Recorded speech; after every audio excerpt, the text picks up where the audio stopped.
Welcome to The Roofer Show with your host, Dave Sullivan. You found the podcast that helps roofing contractors grow their businesses, make more money, and have more free time.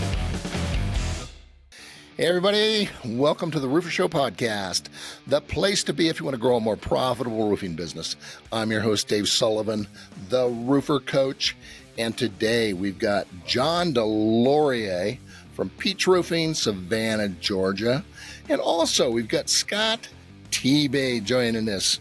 He is from Rainstopper Roofing, and he covers Ohio and West Virginia. What's going on, Scott? Not much. Actually on family vacation this week. So, of course you are. Yeah, having a nice time, and we're up in Maryland, and we love it here. We came here last year, so we had to come back this year because it was just so nice. John, what about you? What's cooking? I just got back from family vacation, back to the island.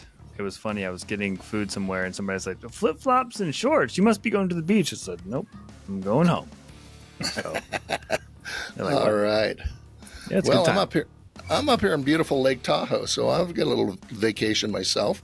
So here we are, all three of us on vacation.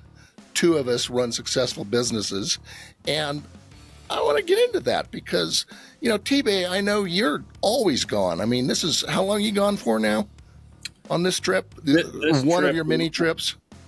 Well, this one's like, I actually call it a vacation because I try not to answer the phone a ton. Typically when we're gone, I still work probably 5 hours a day on average, I would say. I get up really early still, try to knock out a bunch of stuff before the guys kind of start their day, before my kids wake up, start raising hell, and before my wife starts yelling at me because she needs help with my hell raising kids. So, and then I work at night a lot, work about 8:30, 9 o'clock I start. But this trip, I really, really try to, at least this 1 week, I really try to turn it off as much as possible and just kind of enjoy it, because this is our favorite place to go.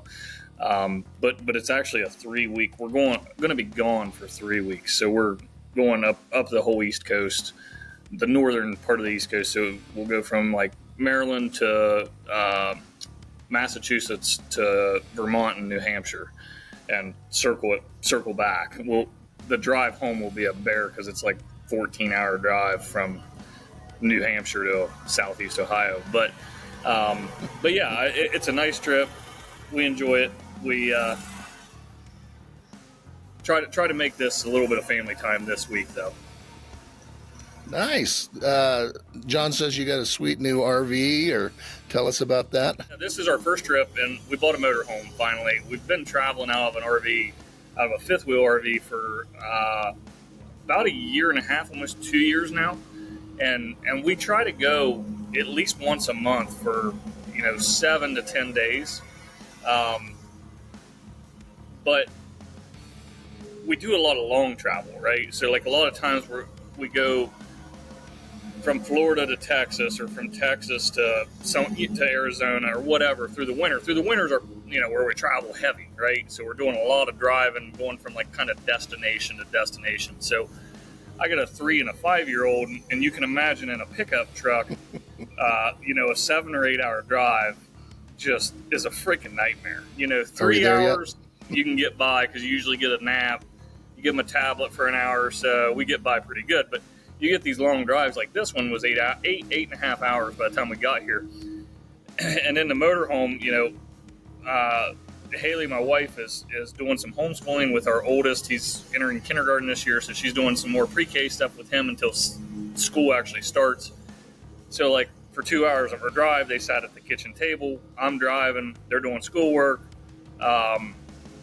The little one, we got the TV, the generator's on, so the TV's playing, so he's watching movies.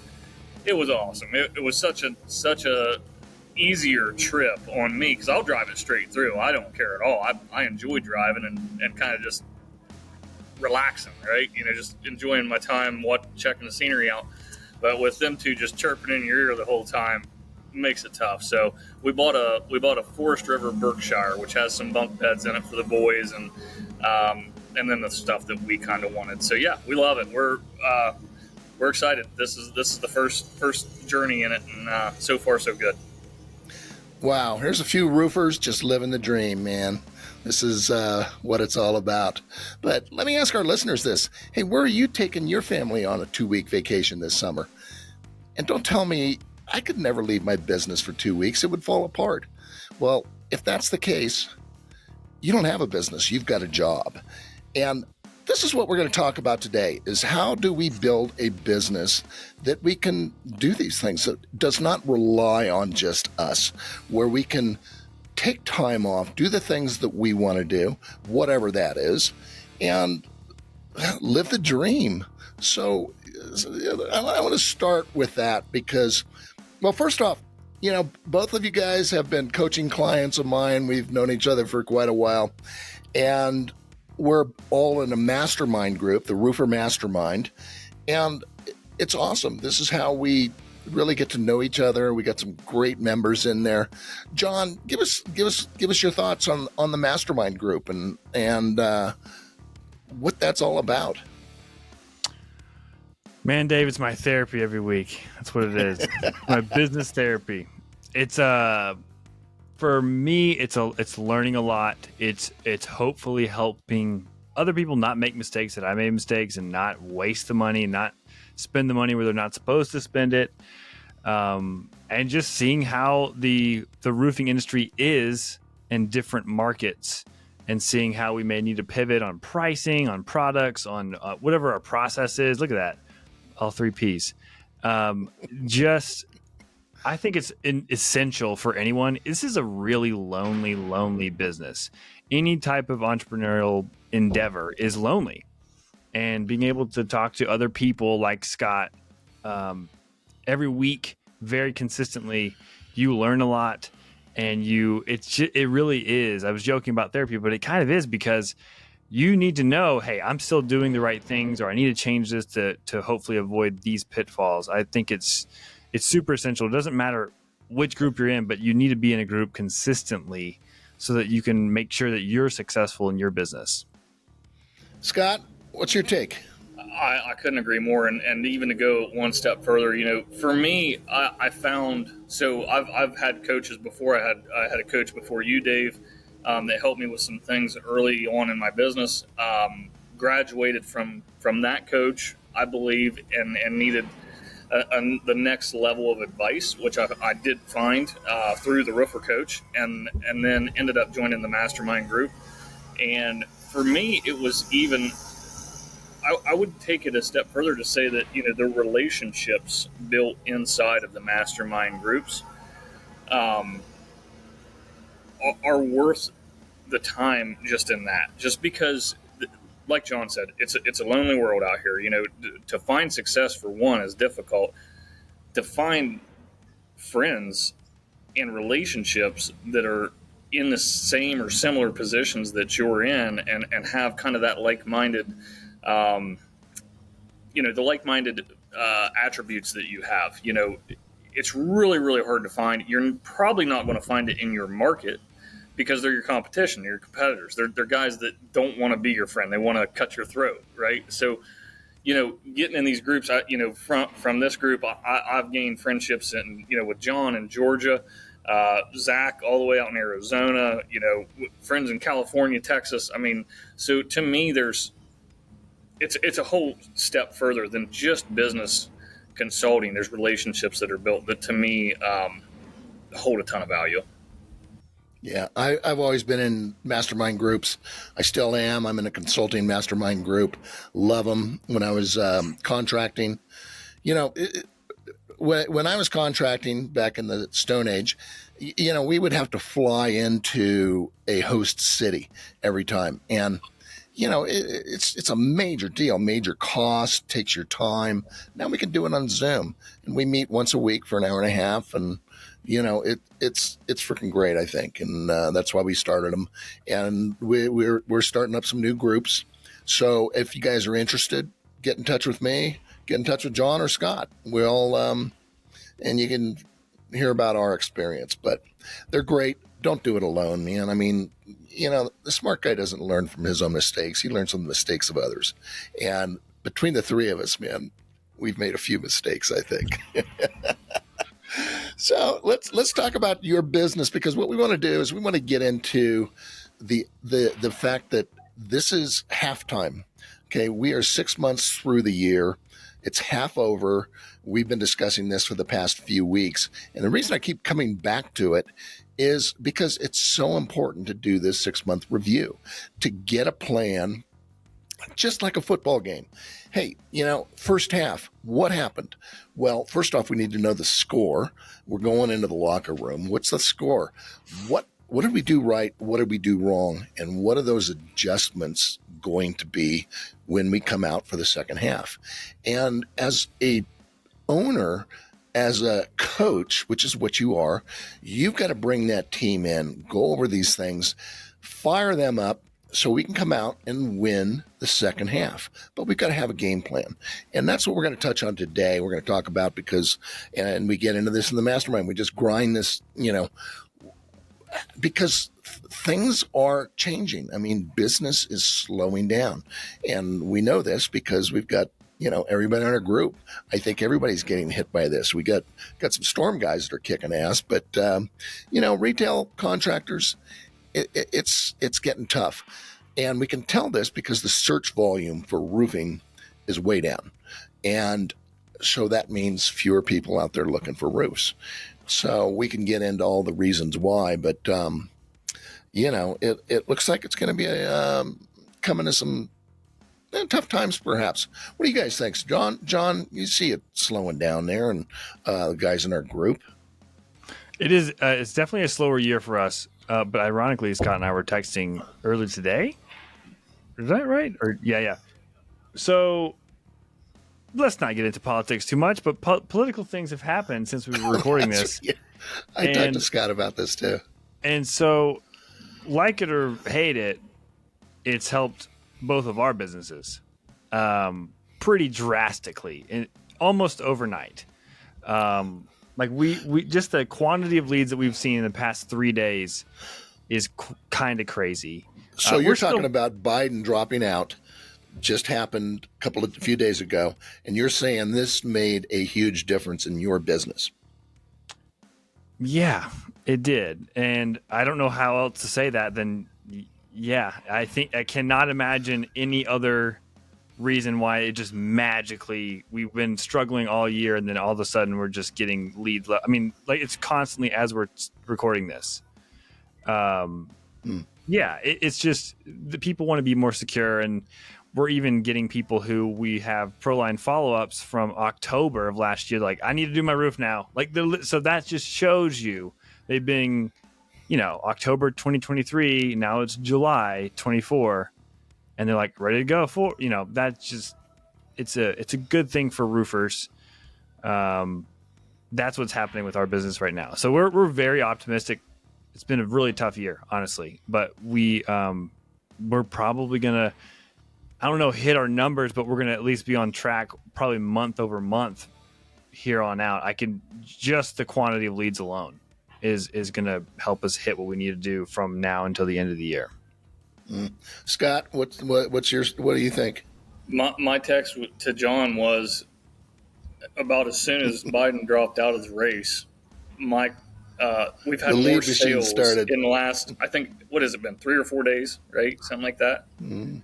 I've had more deals closed in the last 3 or 4 days than I've had in the remaining month of July, which is about 20 days.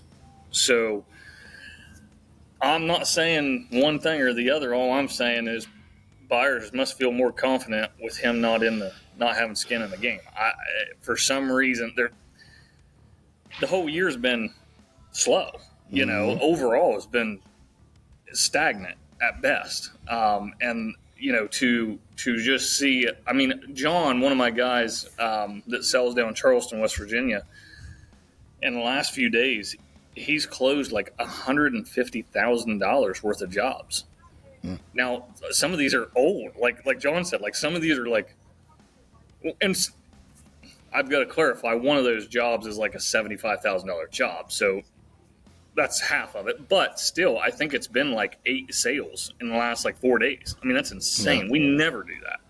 Even when times were good, like during COVID, we didn't sell 8 jobs in 4 days. Hardly ever. Maybe like twice a year, right? Like it just didn't happen. But all of a sudden, it's just like boom, boom, boom, and then the rest of the guys are selling too. He just caught absolute fire in the last few days. So we're stoked. We're thinking, Wow. The remaining of the year might end up being what we hope for. Because I can tell you the beginning of this year has been very, very slow. Well, we talk about it in our group that, one thing, we're getting quotes out there, but it's really hard to get people to pull the trigger on it, which is really bizarre because, Scott, we were talking about it this morning, stock market's kicking ass. So, people's 401ks, there's, they're making money. Their homes are appreciating. The economy is pretty damn good. I mean, unemployment's, like nothing. And most people are, doing pretty well. So that wealth effect where people, generally you should feel pretty good, pretty wealthy with all of these factors. But still, I think you're right. There's been this fear just about letting go with the dough. So I think it's great.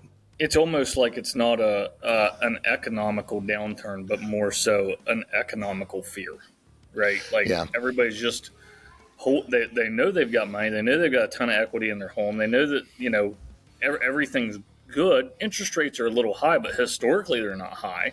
Historically they're still decent. I as far as I can tell, but everybody's scared to let go of what they got. Yeah, I think so too.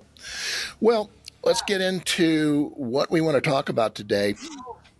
And it's really about getting a plan, business planning, and getting organized, taking a look, taking a step back. And as I say, here we are in the locker room, really examining what went right, what went wrong, and what's the plan going to be coming out for the second half. So, we have, it's called the one-page business plan, and you guys have helped me develop this thing, and it's just simple, easy, but it gives you a start on planning your business, getting this idea, and this is the first thing that you should do. Go to theroofershow.com, download it. It's a free download. Take a look at it. You can get going in a few hours, but it'll get you started on this planning. And the first question we always ask, we always start at the end. What's our destination? What are we doing? And particularly our why. Why are we doing this in the first place? We have to have an understanding of what it is that we're trying to do so we can look at that destination. Once we understand where we're going to go, why we're doing this, then and only then can we come back, reverse engineer a roadmap to get us there.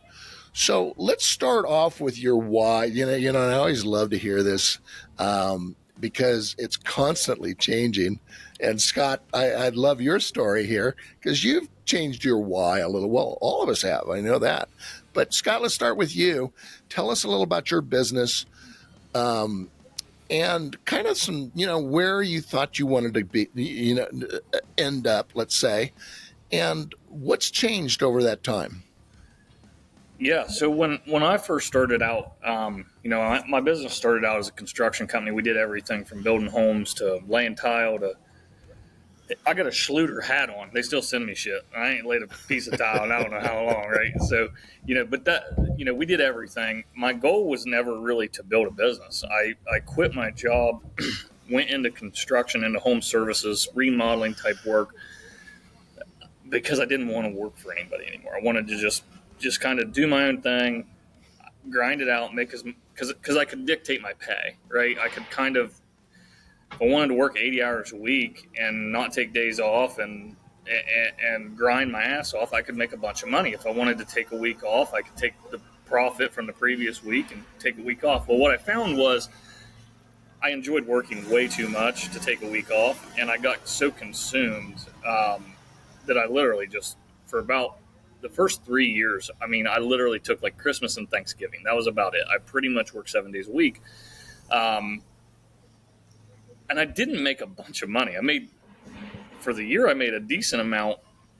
But if you're making $100,000 a year and you're working, 80 to 90 hours a week, you got to start looking at what you're making on the hour. And I realized real quick that it was like, okay, this doesn't make a lot of sense. So then I started looking at the business as a whole, started trying to figure out what I wanted. And I loved business. I loved becoming an entrepreneur, and I loved, kind of what came with it, so the upsides. I didn't like the downsides as much, but I did like the upsides. And so I started trying to learn how to build a business. And once I kind of got my fingers into it and really started to understand it, I couldn't have been more excited. And my goal straight turned into, I want to build $100 million business. I don't give a shit. I am going to be the guy in Southeast Ohio for contracting. Well, and that mindset stayed with me for quite a while. And I knew that was a lifetime journey if I was going to get there. I knew that was not like a 5-year plan. That was a lifetime plan. But what I found was we were doing a ton of work, but we weren't making much profit. And this is when I, got with you guys, John and Dave. I started, looking at this whole profit deal a little bit tighter. You think that you'd look at that first. No, I was looking at revenue and, how many people I was employing, how, all these, good things I was doing. And no, it doesn't really matter if you're not making a bunch of money or not making money, period. Because I had years that we did not make money. But what I started looking at was the services we offered. And so I started dividing each service into a category and then looking at the gross revenue and then looking at the net profit that I was actually making, even gross profit. At that time, I was looking at net because I thought I understood my numbers well enough to look at that. But I was looking at profit. What a deck job paid me versus a bathroom remodel. Right away, we realized new homes, we weren't making shit. Interior remodel, we were making nothing. Like, we were literally losing on both of those. The only reason we weren't out of business was because we were doing so good in roofing, siding, decks, and windows, exterior services. I think the reason of that is because you can put more men on that project, those types of projects, with a little bit less oversight, right? If you're laying tile and setting a vanity, it's basically a one-man job. He can only go a certain speed. It's such particular fine tooth comb type work. It's hard to do very much of it very quickly, and people don't want to pay a ton of money for it. So what we found was the exterior services we were making money at. We did that for about a year. I was still $100 million. I'm going to get there. So then I go through those after that year with a little bit finer tooth comb and figure out that decking, we were making a profit, but it was fairly insignificant. And windows, we made a really good profit on if we didn't have mistakes. But the problem was we were having too many mistakes with the order of the window being the wrong size. If you order a window the wrong size, you're further ahead to throw it in the trash and get a new one, because the amount of time and labor it takes to make that window fit that opening, retrimming the inside, maybe patching drywall, trimming siding. There's so many things with having to cut that opening a little bigger to make that window fit. So what we realized real quick was windows and decking, we were making money, but it was fairly insignificant compared to the other two. So we thought, you know what, let's just give this a try. And you got me okay? Yeah. Okay. So we were going to give it a try. My sales guys were pretty hesitant. They didn't like the idea for the fact that I was eliminating services that they could go sell. Mm-hmm. I said, just trust me. It's worked so far. Let's give it a shot. And so we took on primarily roofing with siding in certain instances where, it was a previous customer that we really enjoyed working for, or things like that. There's always nothing set in stone. There's always, options out there. But regardless, what we found was as soon as we did that and started advertising and marketing really well towards that, Yep. we started killing it in those services. And then we became, in my opinion, the best at it in our area. I truly think that we, between our communication with the customer, the experience from the time they call in and get their appointment booked till we do our job walk at the end of the project to make sure they're happy and collect payment at that time, we feel that we have a really good system, and I feel the best in our area to make that customer interaction as good as possible. My outlook on everything kind of changed once I started taking a little more time off. I kind of forgot what vacation was. And when you take no time off for so many years, that becomes the norm. And you've just got this these blinders on with this number out at the end of the blinders of I'm going to get that number. And I'm one of those guys. If I say I'm going to do something, I'm probably going to do it, hell or high water. And then I took some time off and I started traveling a little bit. We did it over winter because roofing is dead in the winter in Ohio. So we decided, let's take the winter. Let's take a few vacations in the winter to make up for some lost time with the boys. I realized real quick, I don't need $100 million to live the lifestyle I want to live. So last year we did almost $7 million worth of revenue, and we made a nice profit on that this year. We're on pace to do that. Now we've taken on a little more overhead this year with the downturn, so we've paid more for leads. We've brought in a little extra help as far as marketing goes. So our profit at the end of the day, the net profit will be less than last year, but I'm still getting to live the lifestyle that I want and enjoy my time with my family, my friends. I go to some concerts now. Shit, I didn't even that would have been a vacation 5 years ago or 3 years ago. That would have been a vacation going to a concert for a night. So getting to do those things really, really changed my perspective on lifestyle and what my goals are. Yep. This is why it's so important to start with the why and, again, your destination.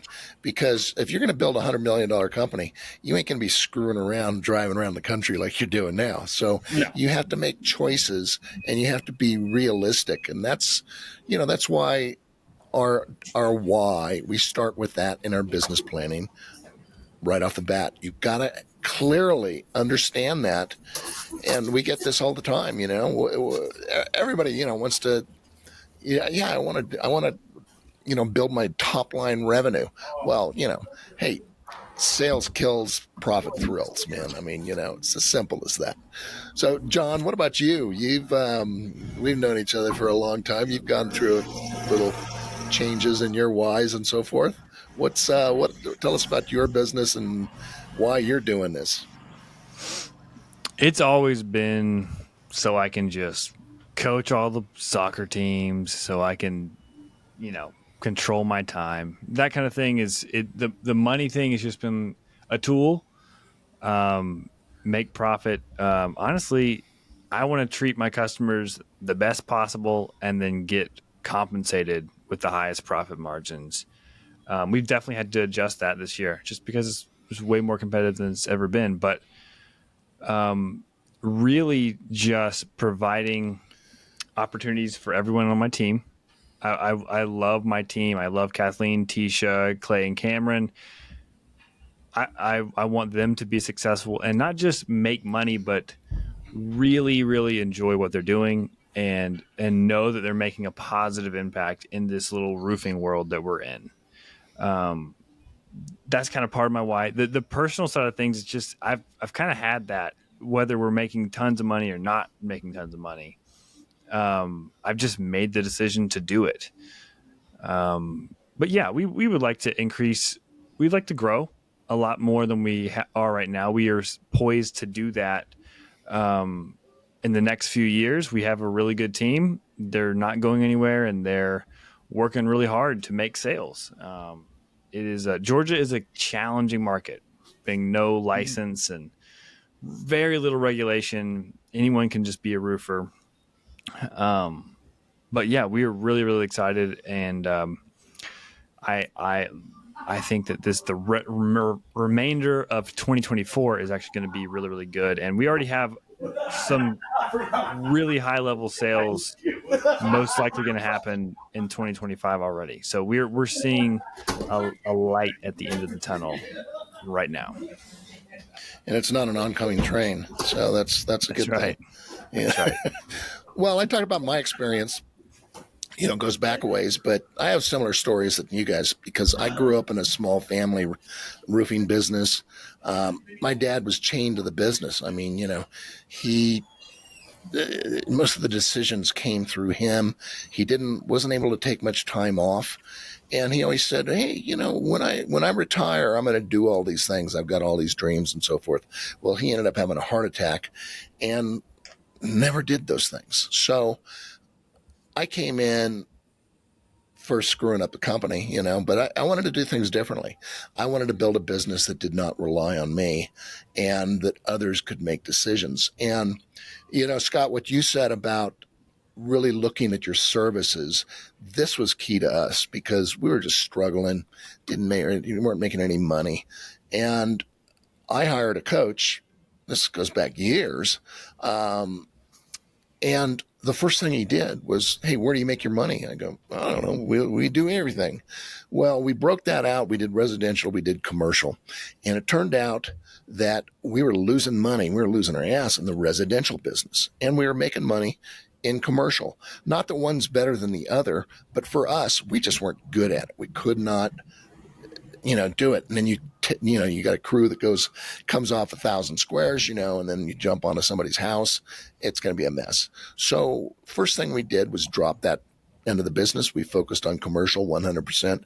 Things just took off. And with his help, we really built out a business because, again, what I wanted to do was build a business that did not rely on me. I wanted to travel.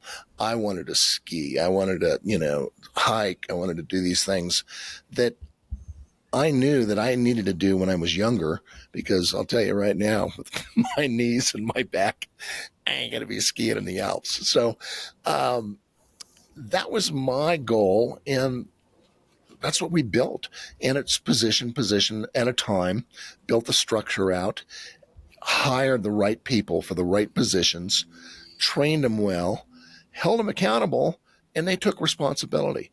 So did not rely on me. And that's building a business of value where you get down the end of the road, you have something there where if it's reliant on you, that business is worth nothing, because without you, you do have nothing. So this is what we talk about in our coaching, our masterminds. How do we, build these businesses where we can do these things? And that's really what it's all about. So, Scott, I mean, what do you think?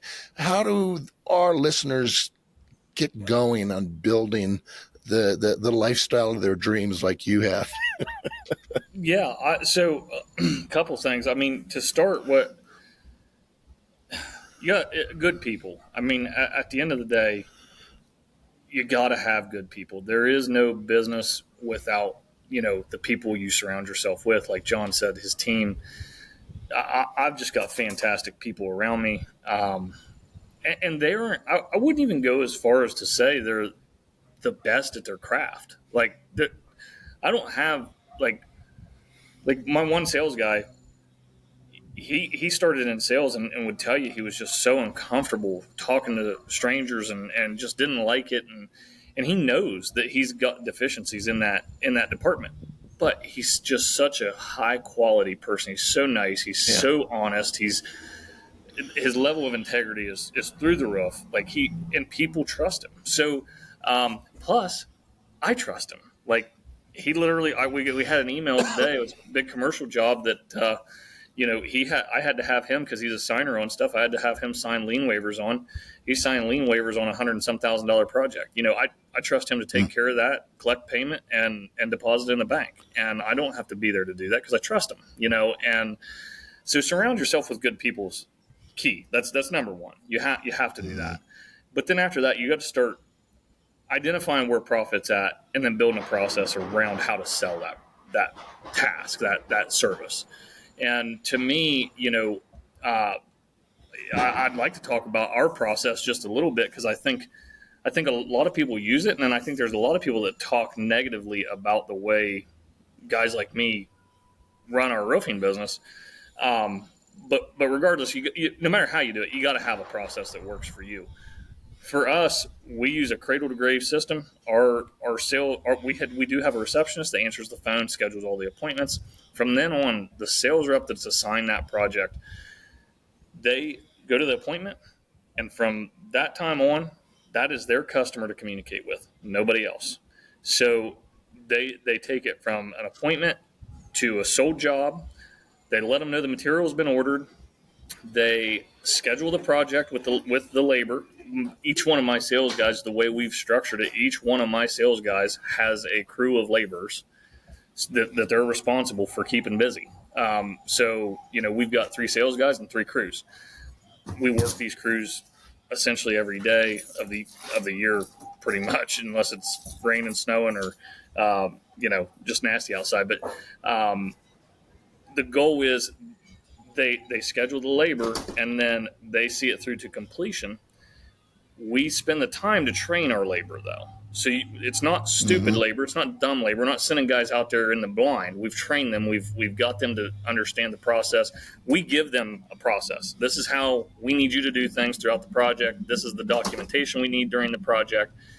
And then that same sales rep does a final inspection with a drone, on the roof, however they do a final inspection, and they collect payment at the end. We take no deposits.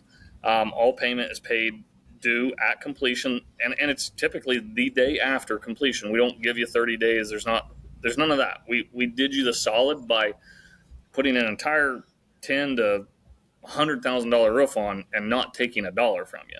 You're going to pay us when we finish, and it's right in our contract. It's very simple.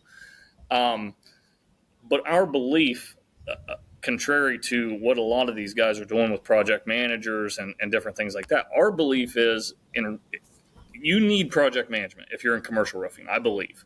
But if you're in residential roofing, 90% of our projects are one day.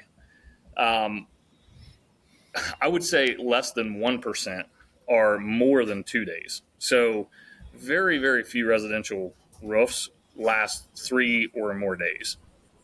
With that little bit of time, that little window of labor, to me, adding a project manager or what have you into the mix, to me, is confusing. That's an extra moving part for not a whole lot of effort. So, if you've got your crews trained doing the things you want them to do during the installation, it's not that difficult to have that sales rep kind of be the point of contact and be the communicator with the customer. I mean, sure, they might not be able to answer their phone right that second because they're in an appointment, but as soon as they get back in the truck, they can pick the phone up, call them back. Hey, what'd you need? Okay. Yeah, Mr. Customer, we'll go ahead and take care of that while they're there. No problem. And move on. To have mind you, you've already had 2 points of contact, the receptionist and the sales guy. To have a third point of contact involved in a one-day project, to me, seems sloppy. And I just don't like it. I don't like the fluff.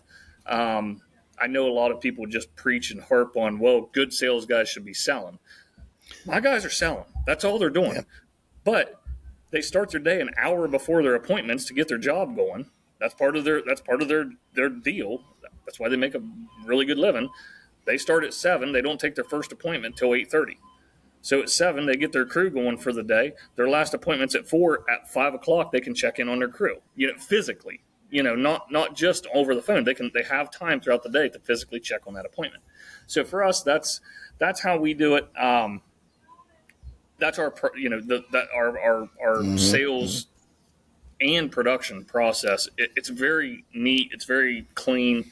And also what we found, we did a project management position one time. What we found was happening more times than not.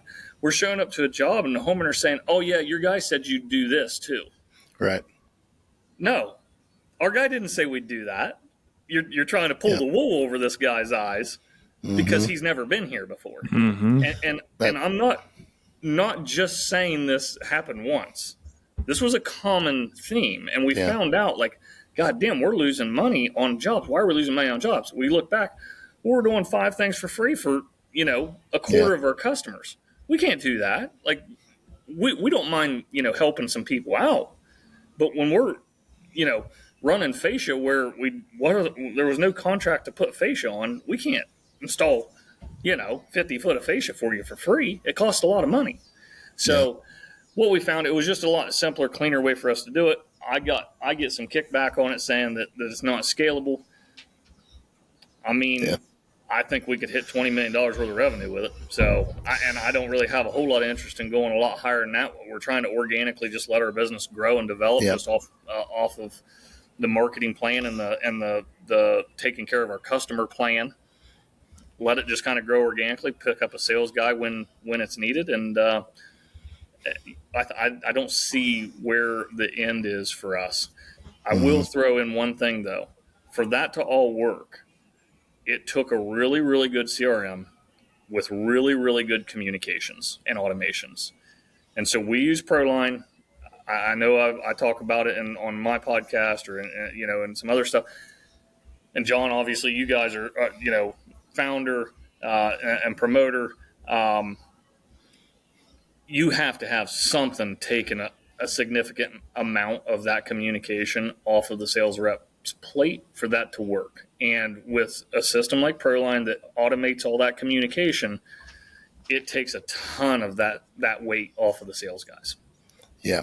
You got to have a good CRM, and ProLine's the one that, most all of our contractors use it. It's freaking awesome for all kinds of reasons. So, you mentioned that a lot of people do it differently, and they do, and this is a good example of what works for you. But you mentioned from production, from sales to production, and that's what we call the handoff. And that's where the ball always gets fumbled, and you're so right on that. So, John, I know you run a similar, operation and as Scott with your production. Tell us a little about that and how that goes. What's really the key to your success? What's the secret? There's no secret, and I definitely there is no secret. So yeah, very similar setup to what we do. It definitely is cradle to grave, but we do have a little bit of help from Kathleen. Kathleen answers our phones. So again, that receptionist and then sales rep, those are the 2 points of contact that we want to. And I agree with Scott 100%. I think that for a one-day project, why in the world do you need a third person to? And totally right, Scott. Hey, you guys are supposed to do this, this, and this. And we're like, we can have the most documentation in the world. We all know contracts don't necessarily get you 5-star reviews whenever you have no leverage and there's a new person coming on the scene and they don't know all the ins and outs of the things that they said at the kitchen table and whatever it is, and there wasn't documentation. That can all definitely happen. And I do think that it happens consistently as well. So, yeah, we have Kathleen really, really helps. Kathleen is doing all that paperwork, scheduling crews, not quite the same one crew per one sales rep. We actually have a 2-crew system per market. So we have 2 different vendors, and that's kind of intentional to kind of keep both people's pricing in check and then performance in check too. They're very well trained crews for each market, but yeah, I actually like that 1 crew deal. If we could keep, none of our crews want to work for one contractor exclusively, and I understand why. In Georgia, it makes sense for a lot of people. There's essentially no subcontractor crew that does that because once that contractor goes out of business, they're up a creek. And so they see that over and over again. So they want to work for 3 or 4 different companies on purpose. Hey, let me ask you, I've got contractors that actually have a guy that stands on the job and babysits the crew. I go, what the hell is that about? And he says, well, they're going to screw up otherwise. It truly is a babysitter.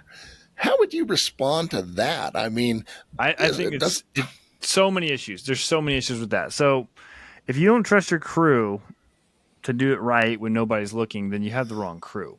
You also have not invested in that crew. I mean, Yep. the main crew that we started with, we've been with for almost 10 years.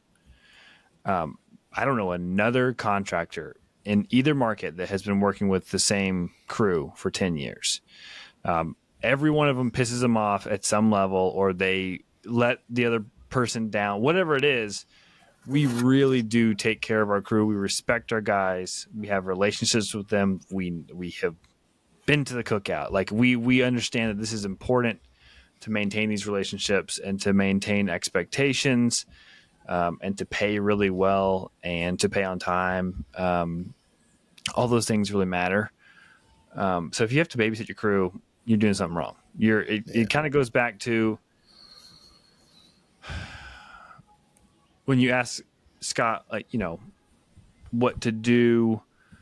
I think you need to go back to the beginning of why you're doing this and believe that you can build a business that runs without you. You have to believe that first. I feel like there's a lot of people that don't believe they can, and then they won't try. So first, you have to believe you can. And I think if you're an engineer, you're an attorney, you're a doctor, any of those high-level professionals, those are all great. You can make a ton of money.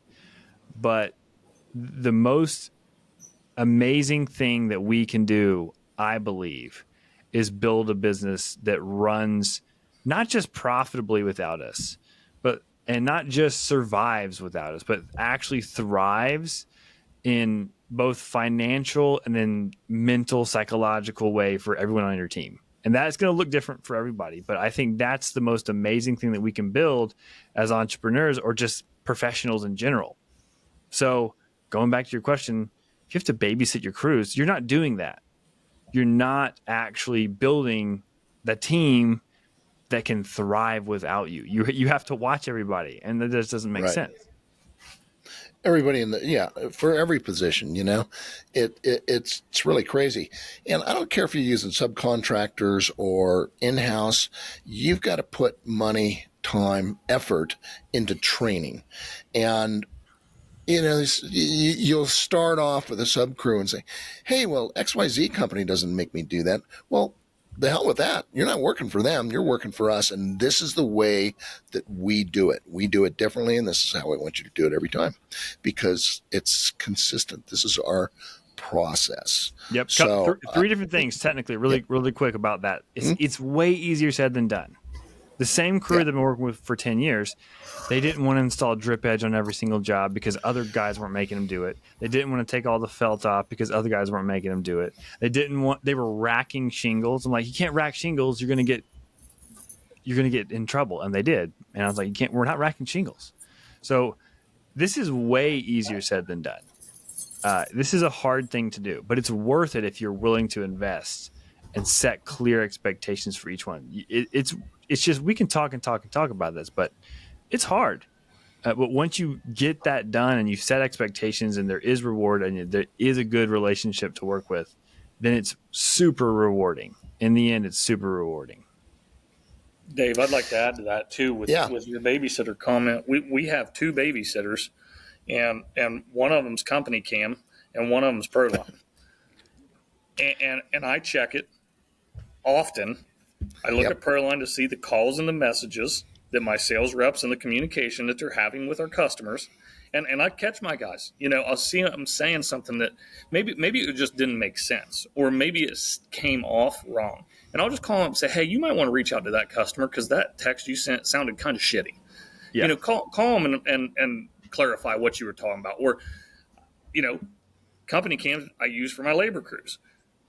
So our labor crews are trained. I want pictures at these stages of every slope, of every angle, so most of our jobs have from start to finish, because we do pictures pre-job and post-job and then production photos. But we'll have anywhere from 200 to 300 photos for a project. I know exactly what's going on that job site. Yep. And guess what? It costs like $500 a month with as many users as I've got on. It's not, what are you paying a babysitter? $500 a week at least? It's crazy. I mean, at least. Crazy. So, and I can babysit it. I don't need to trust. I mean, do you trust your babysitter? Like, I don't need to trust my babysitter. Yep. I just sit at my RV and check CompanyCam about every 2 hours and see how progress is going. Like, that's with the technology available today. Yeah. Like John's saying, you have to believe that you can do it, and you got to try it. You talk about the 2-week vacation. If you haven't taken that 2-week vacation, you don't know that it's possible. Exactly. But you need something in place that while you are on vacation, you can kind of check in on things. I mean, to just turn the phone off, shut it down. I mean, I could, but I still like to keep my finger on the trigger a little bit and just kind of check in. It takes almost zero effort to open 2 apps 4 times a day. And I literally, I can do that in a combined time of 10 minutes. I spend 10 minutes a day doing that. And I know 95% of everything that's going on in my business. That's enough for me. If I miss 5%, it probably wasn't that valuable information anyway. So, I couldn't agree more. That's so funny you say that, because that's what I find in like the apps of my phone. Like the bottom is ProLine, my Google Calendar, CompanyCam, and email. Like, that's mine. That's literally the 4. Like, I want to know what everyone's communicating, what the schedule is, what pictures are being taken of all the jobs, and then emails. I want to get those emails for, signed contracts or whatever it is. Like, we can talk about accountability. There is accountability there, but it also super helpful. Like, your team feels supported if you use those tools correctly. Because you're like, just like what you said, Scott. Hey, this can probably help if you do this. If you communicated this way, you could probably communicate this way or do it again. Hey, you did it this morning. I know I did it this morning. Yeah, do it one more time. They were busy this morning getting their kids to school. Freaking do it at 3:30 in the afternoon, 4 o'clock when they're winding down their job and they know they need to do it. Okay, that's a helpful thing you help a salesperson do. And then the CompanyCam is just amazing anyway. CompanyCam, you're like, hey, you need to take one more picture of this. I see that this landscape thing, you need to cover this. Like, it again, doesn't take a lot of effort. Doesn't take a lot of time, but you really do. You have accountability, but you can also be that cheerleader and the helpful support for sales, production, administration, all that stuff with those 2 different pieces of software. I agree totally. And all of us, none of us are talking about, taking this time off and just shutting everything down, like you said, Scott. I mean, you're working, every day, but you're doing it from anywhere. You're checking in, and we're using the reports. We talked about this earlier, which is one of the biggest problems that I see is they're not getting good reporting. They've got CRMs, but they don't have the reporting set up. They're using 5% of these tools, and this is why you have to have somebody that like Scott. I mean, you do implementation on ProLine, and it's awesome. But my experience, just to kind of wrap up here, was, as I say, my goal was to travel, and like you, Scott. I mean, I had reports every day, and I spent like an hour. I don't care where I was, about an hour a day. In the morning, reviewing everything I knew. And our jobs were larger, so we were doing commercial, and it was pretty good-sized company. We had close to 100 employees. And I knew what everybody was doing because those are the KPIs that I wanted to see. And I could look at those in, just minutes and know what was going on. So we would have longer jobs. So some of these jobs would take a month. So we did constant job costing. So I knew every day where those jobs were in the progress. And I could see that, hey, hold it. We've used 50% of our labor and we're only 20% of the job complete. We got a problem. Everybody take a break, stop, let's regroup, and let's make this thing right. And that's what you need to do. You just can't just walk away, And also, it's not easy. It's really freaking hard to do this and to build this out. And you really got to know what you're doing. You're going to need help to do this, to get it planned out right. This is what we're talking about on the midterm review, the checkup. getting the plan together, taking a step back and saying, what is it that we need? In that business plan, we've got something called the one thing. And we look at what's the one thing that's going to move the needle the most in your business right now. It's not the only thing. We've got a huge list of to-dos or whatever, but what do we want to focus our efforts on? And maybe that's getting a new CRM and putting that in place, for instance. But you've got to have a plan. This stuff just doesn't happen automatically. It's really freaking hard. Scott, we've talked about this. The implementation is everything.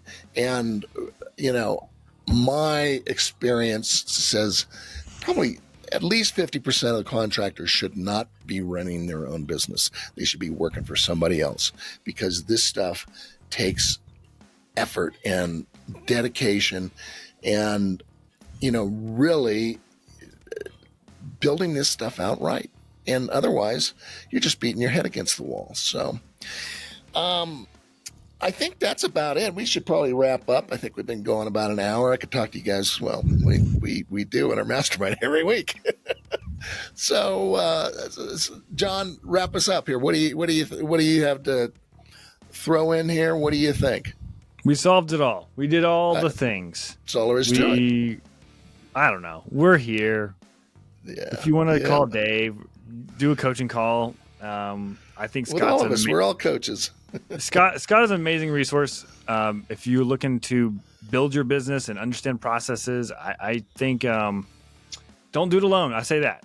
You don't have to join our mastermind, but get a group of people that you can meet with regularly and that will keep you accountable, or at least ask you hard questions, or give you really good advice that's related to your business. Like, that's a really important thing. We think that our mastermind's great. We think that we do roofing and we don't have competing contractors, so you can speak your mind and have ideas. And I think that's probably the most impactful thing that you can do for your business, just to build those, like Scott said, the friendships, the relationships. This is lonely. You need support. Sometimes it's hard to get up every week. So you need to invest in that part of your business of the difficulty. So that's my word for the day. Hey, Scott, I just realized I forgot to mention your podcast. Tell us about that. And how did you get started with that? That's a great idea. I'm just copying you. That's it. You were doing it. You and John were doing it. So I thought, you know what? I got to give it a shot. So we've got a podcast called Small Town Roofer Podcast. The goal is to have other contractors on, other roofing contractors. I have had other home service contractors on before. I've had some marketing guys on before, but the goal is to talk to other roofing contractors and share and educate each other. The reason I built it was for self-service. I'm greedy. Hey, I want to learn from you. If I can take an hour of your time, if you'll give me an hour of your time and I can learn from you, that's awesome. If I can share it with a bunch of other people that want to learn and get better, even better. So for me, that's what it is. That's the goal of it. I'm also trying to do some stuff with ProLine, and we have we have built our CRM with them out fairly elaborately with the automations, the messaging, and the quote templates. They're pretty robust. They're very effective for us.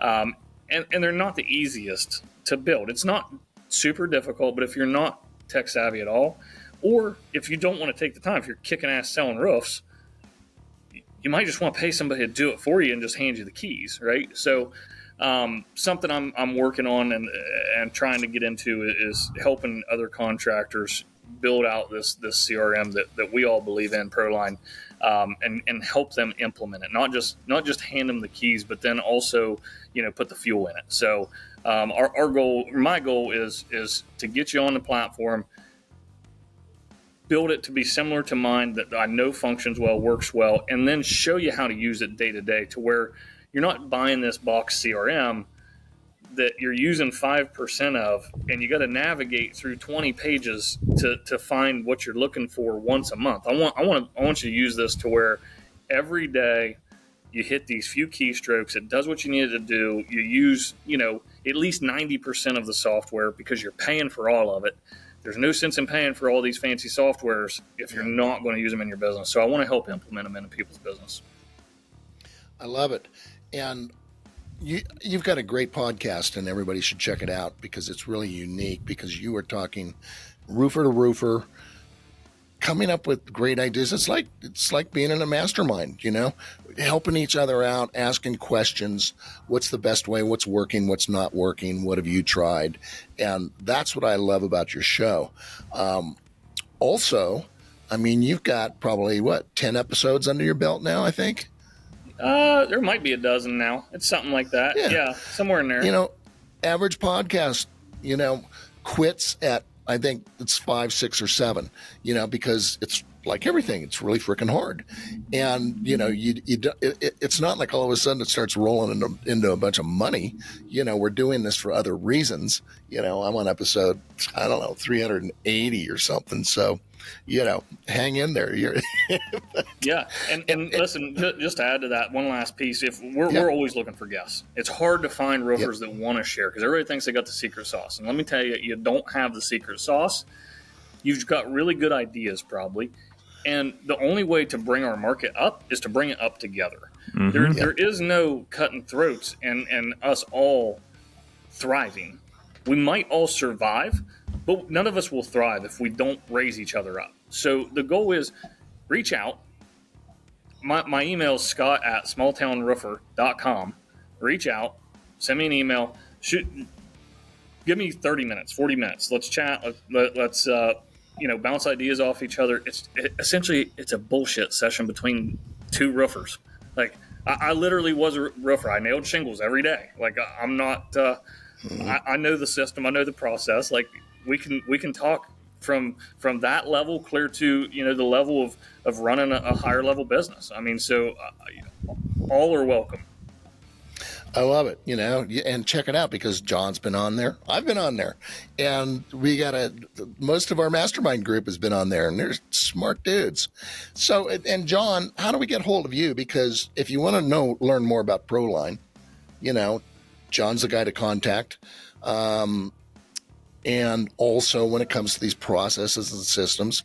And I want to say one last thing about, you'd mentioned Kathleen, and Kathleen is your virtual assistant from SMA Support. And that's smasupport.us. And we love these guys. They're one of the sponsors of our show, and they're a sponsor because we all use them and love them. Tell us a little about that real quick, and then how we can get in touch with you. Yeah, so I love SMA. I think that they do a really good job of training all the people that work with them. We learned a lot actually to process for our business as well of how they can be the most effective. So Kathleen's part of our team. She's been with us for over a year now, and she's a dedicated team member, very passionate about the success of our business. It is a kind of a bridge between what we were using Ruby Receptionist, which is also great. But that is a pool of people that answer your phone. They're friendly. They're always answering it, but they're not a dedicated team member. Now you have a dedicated team member who understands the ins and outs of your business. It's the step before you hire a full-time receptionist in-house. Mm-hmm. So it's great. If you're looking for that kind of option, that smasupport.us is the way to go. Because you're running your business basically with Kathleen. You've got Tisha, who does all our accounting work, our bookkeeping work, I should say. And she's great, by the way. And if you need a good bookkeeper, great bookkeeper, get in touch with me, because a lot of what I do is fractional CFO. So I am the roofer CFO. And we have a lot of stuff going on there as far as keeping your books together, getting your numbers straight. But, John, how do we get in touch with you? Oh, find me on the Facebook. I'm always on Facebook. Okay, how about what's the deal with this video you did that just got 95,000 views? Let's check it. 95,000? Yeah, Yeah. it's cheating. It's on TikTok, so it's not exactly the same. Oh, good. Well, yeah, I don't. Yeah, I'm there's not a on lot any there's a them. lot of That sounds roof like buyers a on lot. that. We're almost at 96,000. Yeah, we're just doing dad jokes, roofer dad jokes. Clay and I are just doing roofer dad jokes on the beach. Oh yeah, another secret sauce I would say this is hire a local marketing person that Yep. really cares about building your brand. Sam, she is awesome. We film every week, so that would be the tip of the day. Hire a marketer who's going to film with you and set really important topics for videos, and then do fun things like that, and then you'll grow your brand that way. So but find me on Facebook, find me on all the social media platforms. I'm out there. He's everywhere. He's a star, man. So Sam Hey. posts all that crap, so I don't even know. I mean, I hope I respond. I don't know. If you message me, I may not be responsive quite quickly because she's always on all those platforms. Well, guys, this is awesome. We got to do it again, man. I mean, this is some good stuff. I learned a ton, which is why I do the show. You know, I always learn something, and that's why I got started, man. So anyway, hey, great stuff. Enjoy your vacation, Scott. The continuous vacation. John, enjoy the beach, and we will see everybody next week on the Roofer Show. Bye, everybody. Thanks, guys.